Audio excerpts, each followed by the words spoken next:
note above it reads, "Bring the moon." Now Gru sprints to Vector's fortress and pounds on the front door. Open up! A screen showing Vector rises into view. First give me the moon, then what's up? Gru reaches into his jacket and pulls out the shrunken moon. A tube extends from the fortress wall, bearing a hole in the top. Gru reluctantly puts the moon in it, and it retracts into the wall again. Zip it, Happy Meal. Now, the chorus. Actually, I think I'll hold on to them a little while longer. No! Oh yeah! Unpredictable! Listen closer, punk. When I get in there, you are in for a world of pain. Oh, I'm really scared. Gru punches the camera lens. The girls stand in a glassy sphere. He is gonna kick your butt. Vector activates a control panel. The top of the fortress sphere rises and 8 missiles launch. Gru watches them soar past. In the distance, they swoop back toward him. An amber display shows a target lock fixing on Gru. The father draws himself up, fist clenched, and runs at us. As the missiles near, he leaps on top of one. In slow motion, he gracefully jumps, tumbles, and flips over the projectiles one at a time. The missiles strike Vector's front door. As the dust settles, Gru marches in. In a moat, the shark charges, his gaping maw filling our view. Gru punches it with Vector. He punched the shark. Vector twists a handle labeled Escape Pod.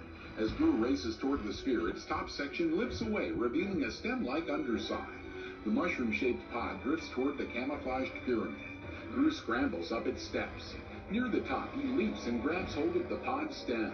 He loses his grip, but clings to a curved ledge with one hand. He pulls himself up. Behind them, Gru's aircraft pursues, piloted by Nefario.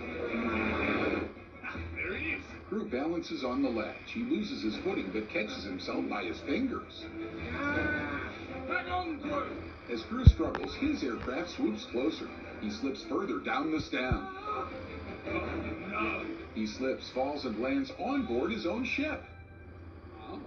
He faces his minions, who smile and wave. Gru returns the gesture, then joins Nefario at the helm. Vector has the girls. Go! The 2 aircraft soar over the clouds, whipping past us. What happened to the ship? Big again. Not as big as the moon's going to be. What? The larger the mass of an object, the quicker the effects of the shrink ray wear off.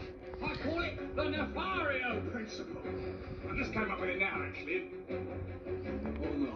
In Vector's ship, the moon sits on a coffee mug reading I Heart Evil. It expands, crushing the cup. Did you see that? Hey, what are you girls doing back there? Now the size of a small car, the moon rolls across the bridge. The pod tilts with its shifting weight. Struggling with the control wheel, Vector rights the craft. The moon squashes him against his chair, then rolls away. Ouch! It bumps the glassy sphere, which drops and shatters, freeing the girls.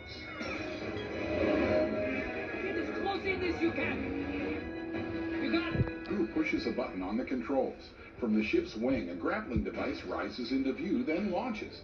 It connects with a hatch on Vector's pod. Nefario puts the ship in reverse, tugging at the hatch. In the pod, the girls flee the rolling moon. The hatch opens nearby. Okay, close. Close. You're going to have to jump. Jump? Are you insane? Don't worry, I will catch you. Gru stands on his ship's wing. Give us back. I know.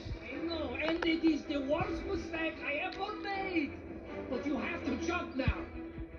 It'll be okay. Margot takes Agnes's hand and leads her sisters down the open hatch door. She grips a hydraulic rod. Okay, close. Edith and Agnes join hands. Just now. Gru catches them and passes them to his minions. On Vector's ship, Margot still clings to the rod. Margot, I will catch you. And I will never let you go again.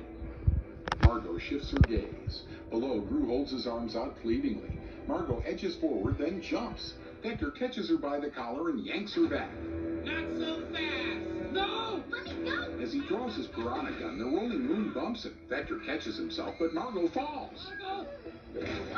She catches the line connecting Gru's grappler to Vector's ship. Vector climbs to safety. Coming, Margot, hang on! Gru steps out on the line like a tightrope walker. He loses his balance, catching himself by the hand. Nefario turns the ship, pulling the line taut. One of Margot's hands slips. As Gru shinnies toward her, Vector climbs back into his ship's open hatch. The moon crushes him. The grappling line snaps loose.